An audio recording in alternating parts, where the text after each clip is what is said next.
I'm Cheryl. And I'm Naima. We're three Black moms.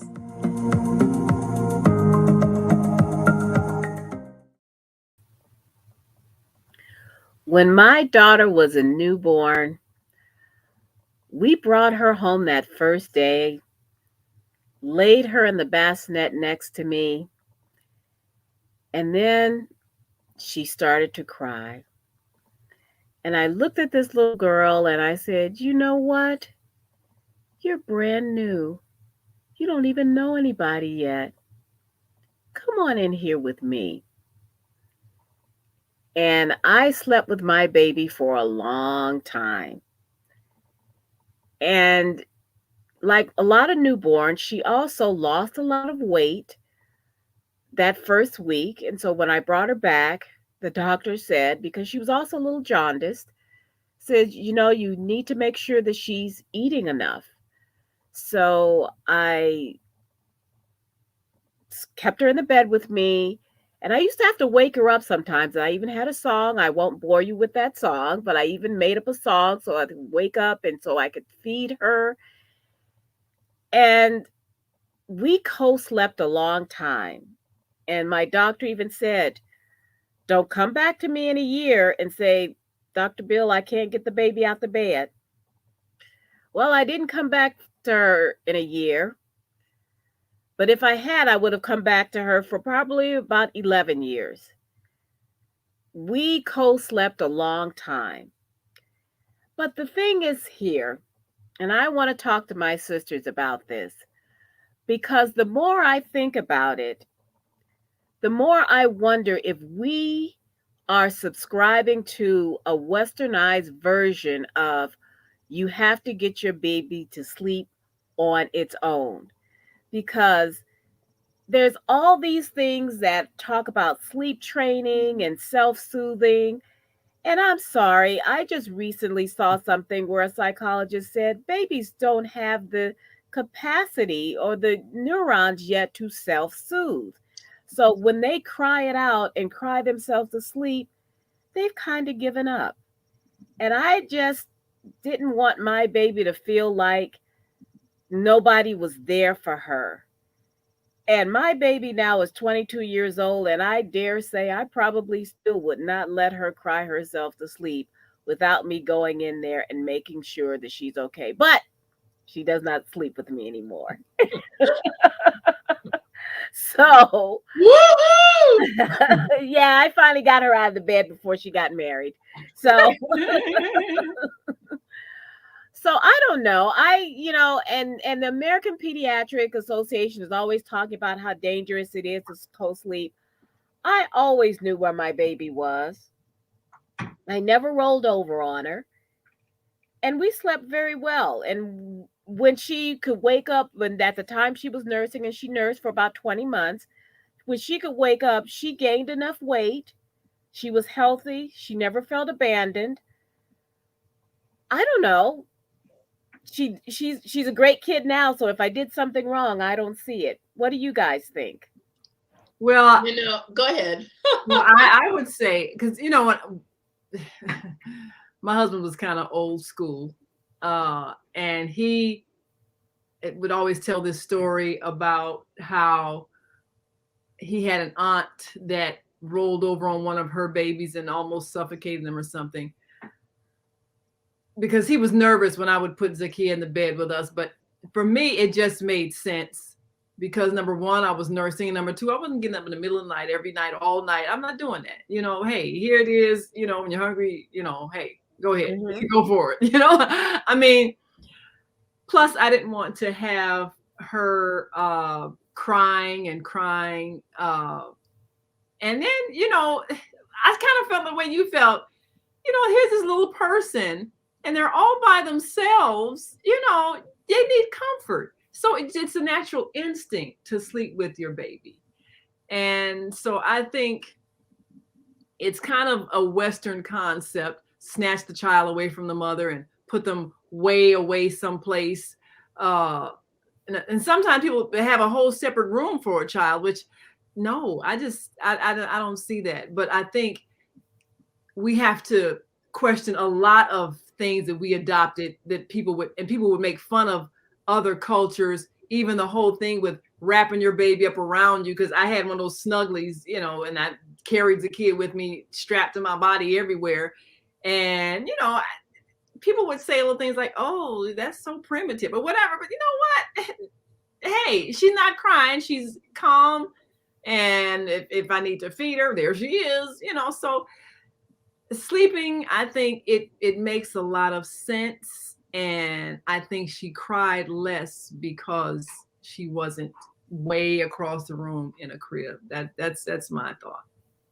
You know, as a new mom, I read, excuse me, I've read a lot. I read a lot of magazines, parenting magazines, baby books. I went to the library, had stacks of a lot of reading material with all kinds of opinions, and then I still formed my own.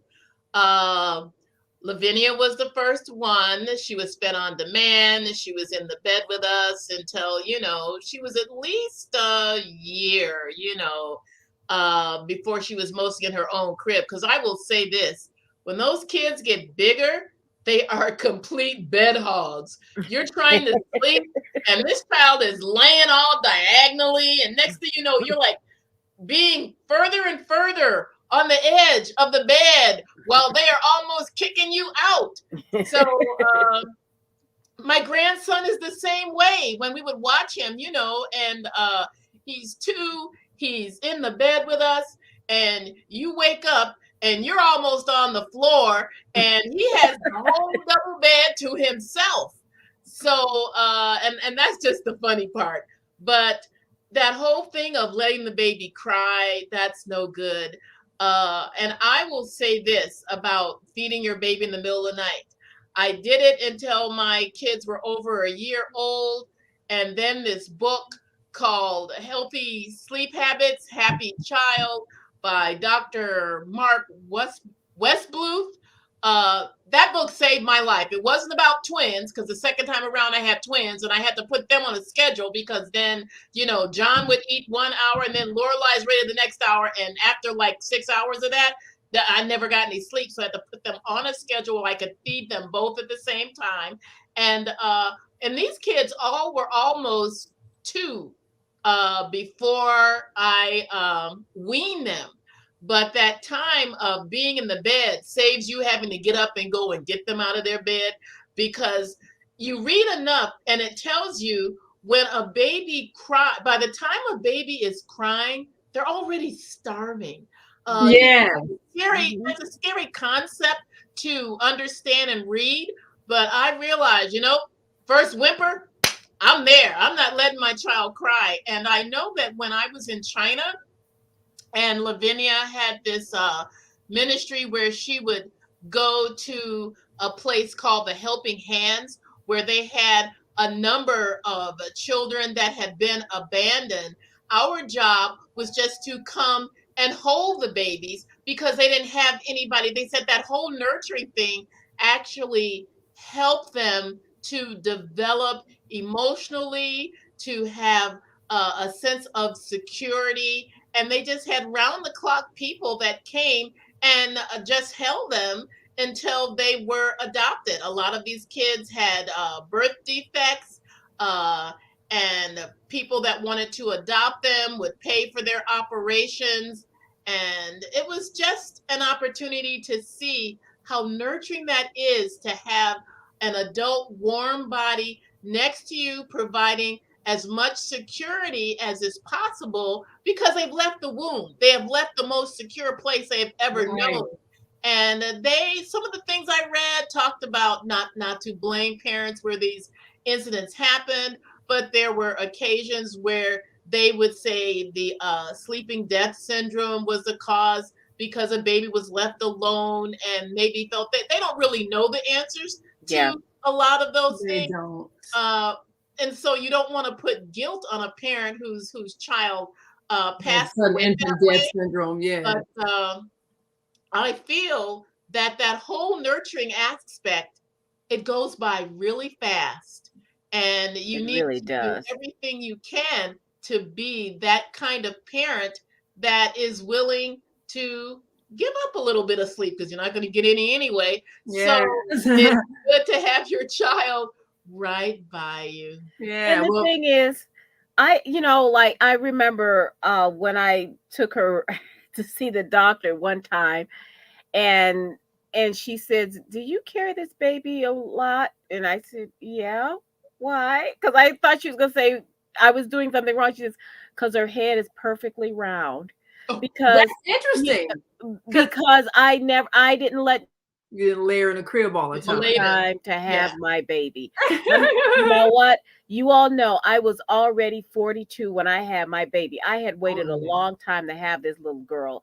And if she cried, I Yeah. was right there. I remember once I got up and I had to like let the dog in and wipe the dog down because it was wet, and I had to eat because I was starving.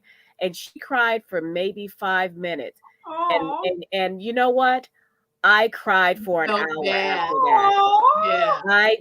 I was Thing. That little devastated. piteous cry. Because I could, but I was Did like, you really feel bad when you can't comfort them? because I couldn't get there fast enough, Sad. but I was absolutely starving. And, Yeah. maybe it was 7 minutes that she cried, but I cried for an hour after that because I felt so incompetent. That was like my first week when I was by myself. Yeah, and I think Yeah. that's the hardest thing. And I don't know how single mothers do it because I you have don't to do know all these either. things and you can't comfort your baby because you're trying to do all these things. And it's just so easy to make somebody feel guilty if they're not able to juggle a million things and take care of a baby. It's But so you Yeah. know Hey, what? let the Well, house go. You can clean it later.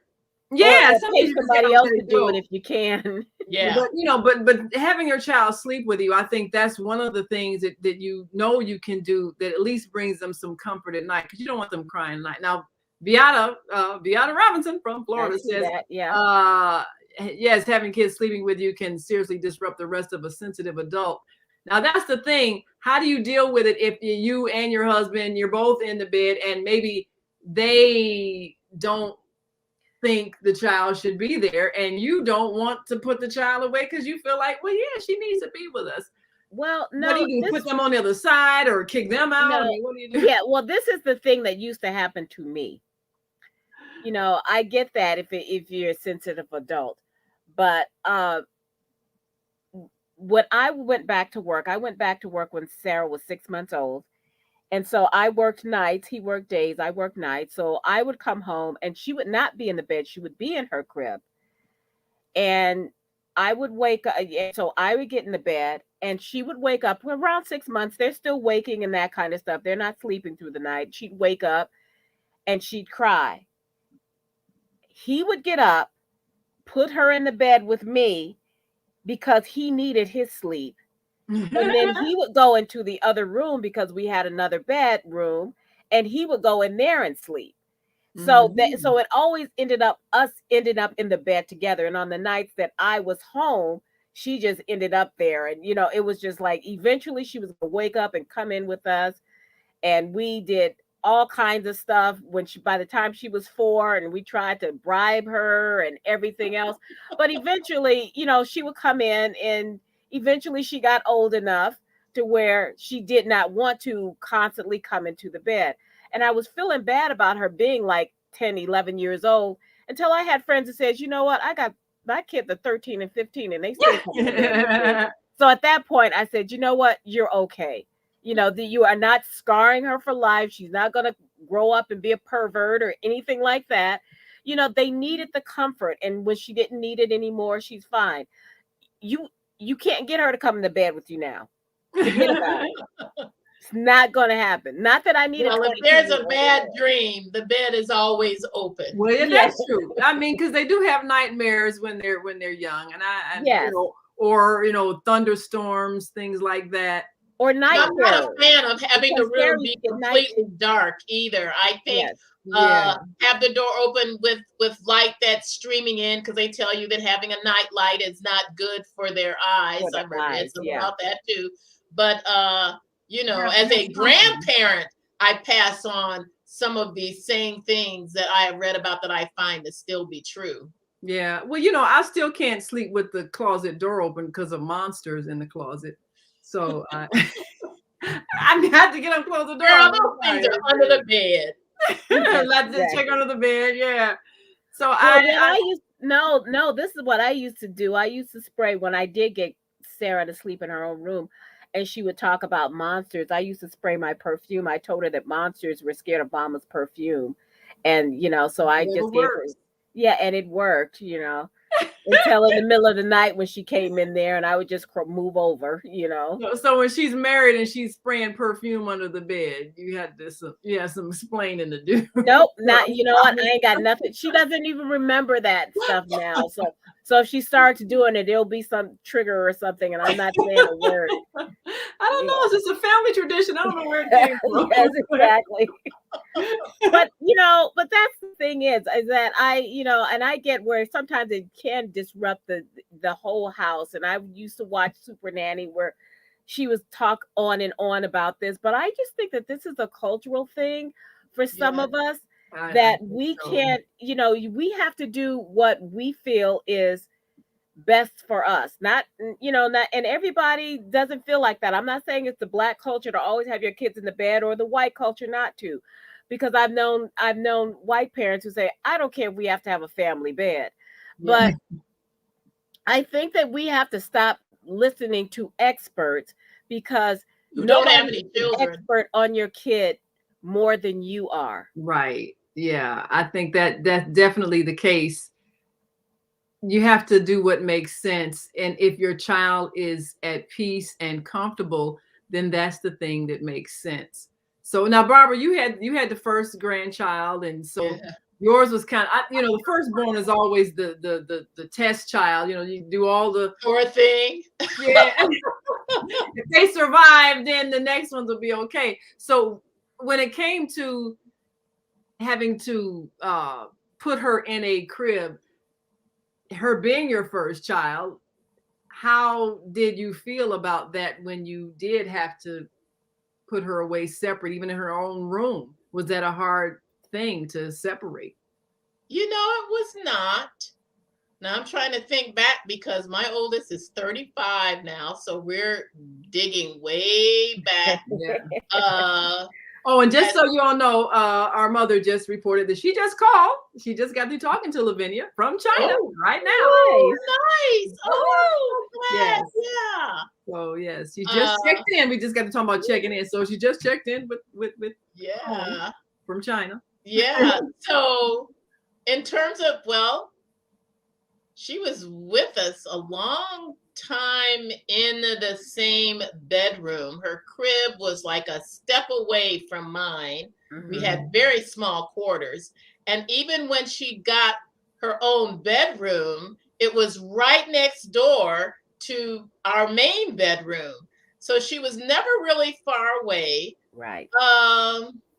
And like I said in a previous episode where we were sharing about breastfeeding, I had complications in my pregnancy and was not able to breastfeed for about 6 weeks. Wow. And I had made a determination that I was going to breastfeed my baby, and I got a pump and was able to pump for those 6 weeks because I was on medication. So she had to be on a bottle. But as soon as that medication was over and I was all healed, I breastfed until she was almost 2 years old.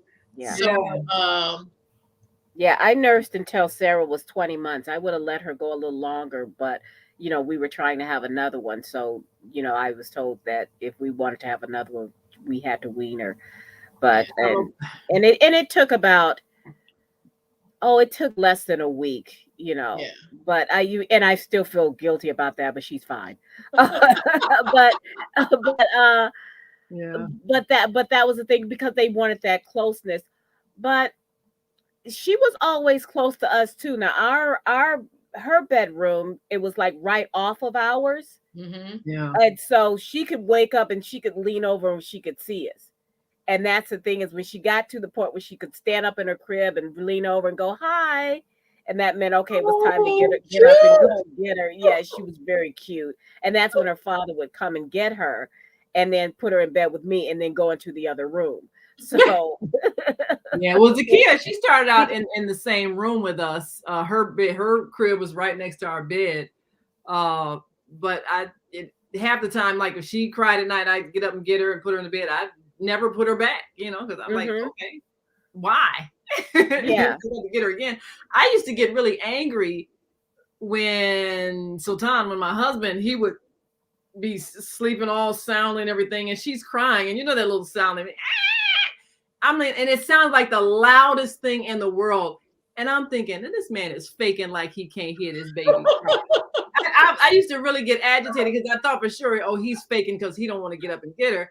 But then I read years and years later that a mother's ear is actually tuned to the pitch of a child and a father's ear is not. So they really And you have a physiological response. yeah. Yeah, and because Sean Your would be milk just like, starts everything, because I remember one time he asked, well, when can we let her cry? I says, when she's 18 and out of the house. Right, that's it. And But even the then I thing might have to is, go get her and but let me tell you something. Let me tell you something else. I don't care what you read. When I was working at the Globe and I would talk to those older guys because I was there and I was pregnant, and so they were sharing all the stuff. They would say, "Oh yeah, I heard the baby cry." I would just pretend like I was asleep so I didn't have to get up.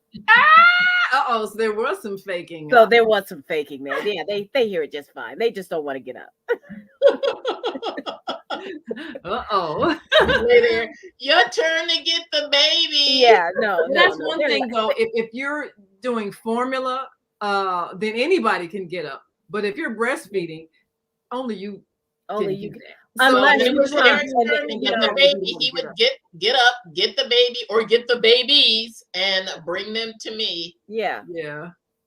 I mean, But I remember you saying he was grouchier with the Yes. twins. He was. Oh my goodness. Because you really get a lot less sleep. That tale about twice as hard, that's not true. It is 4 times as hard. Yeah. I can imagine. I can definitely imagine. Because I mean, Barbara used to amaze me, juggling 2 babies and trying to do the whole. And we were part of one of those twin support groups that we would go and we'd ply them with all these questions. And I remember one of the first questions I asked was, so when did you get their baby books done? And they all would laugh, these people with twins and triplets and quadruples. Oh yeah, when they grew up, we gave them their baby books. Well, guess what? I have done the same thing. I got up to like 3 years old. And that was it. Oh. Yeah, well, don't feel too bad because I only had one and I only got up to about, I don't know, maybe 2 or 3. You know what? We didn't have a camera at that time, so I know I have different mementos, but I don't have a whole lot of photos. So Zakia has been asking me, well, where are my baby photos? How come you aren't taking any pictures? I said, well, ask your Aunt Barbara and your Aunt Cheryl. They took Yeah. You probably have lots of it. I know I always had some, like her first ice cream and stuff like that. Yeah, so you'll have to give her those photos. Yes. Yeah, she's feeling She'll like we get didn't my capture stuff. her youth. Yes. But I really think that we have to re-educate mothers who might still be hearing some of that old school thinking of, oh, you have to let them cry, you have to let them exercise their lungs, oh, it's good for them, oh, they'll be spoiled. I find spoiled babies are love babies. You cannot Yes. spoil a baby. You can spoil a me, baby. you can spoil a baby. And what I find that people who are more secure emotionally are the ones who were nurtured as babies. They were breastfed. They were cuddled when they cried. They spent time. Their parents picked them up and held them. Yeah. The people who I have observed are most insecure emotionally are the ones who were weaned too early, whose parents put them away in a crib or a playpen, didn't pick them up, didn't hug them.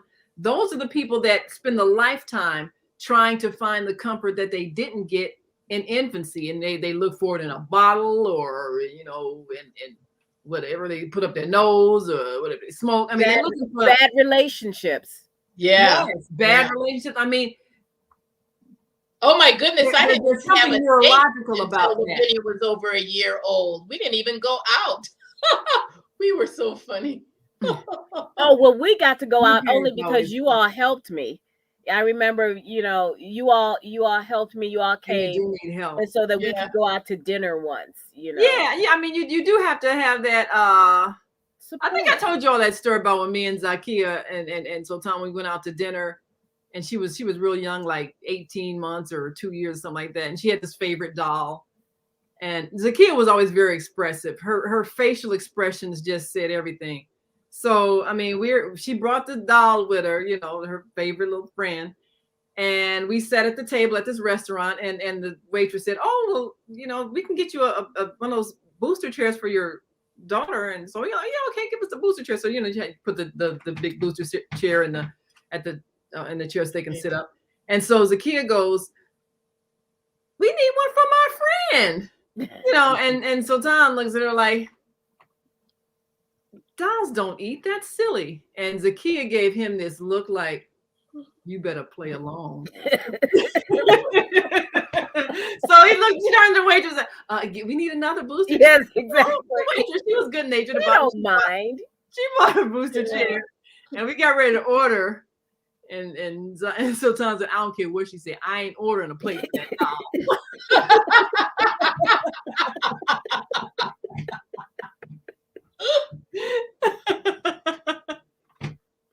But I mean, at least she sat there at the table with us. But Zakia was always so expressive. Her face said so much. And she looked at him like, you better play along. Yeah.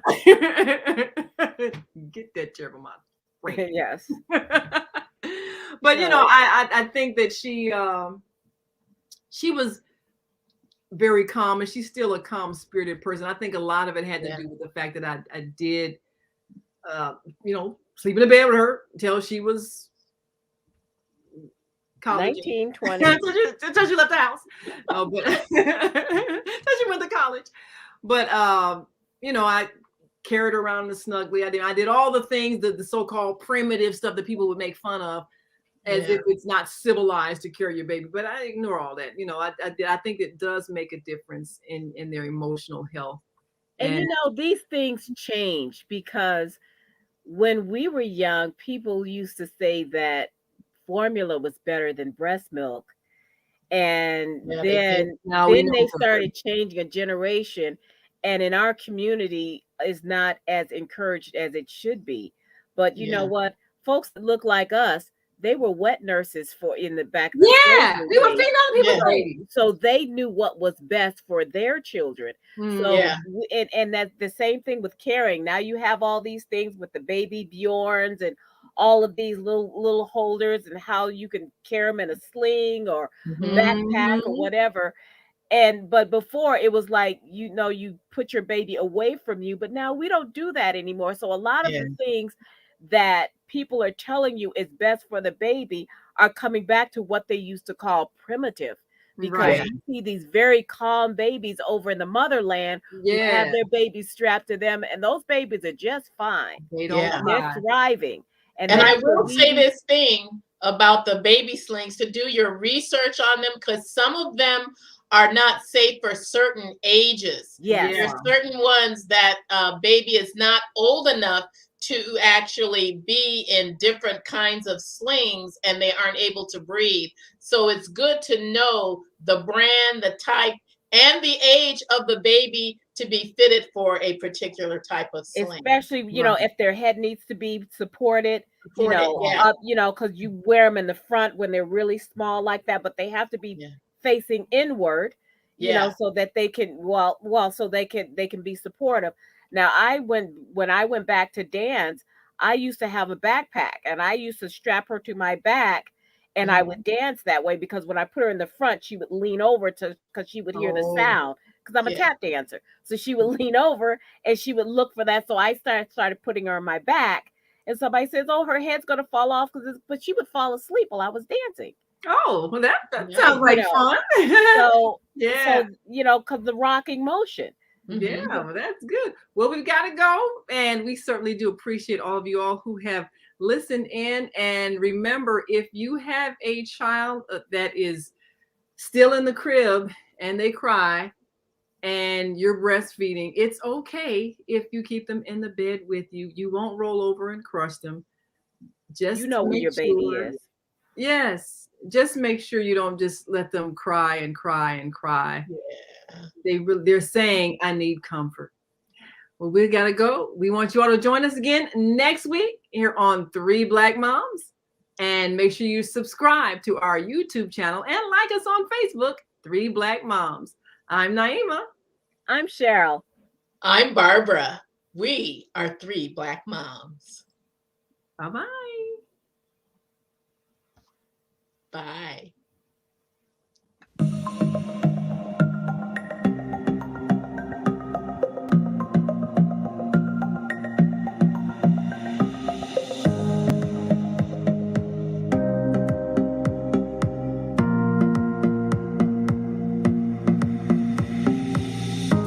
Hi, I'm Barbara. I'm Cheryl. And I'm Naima. We're 3 Black Moms.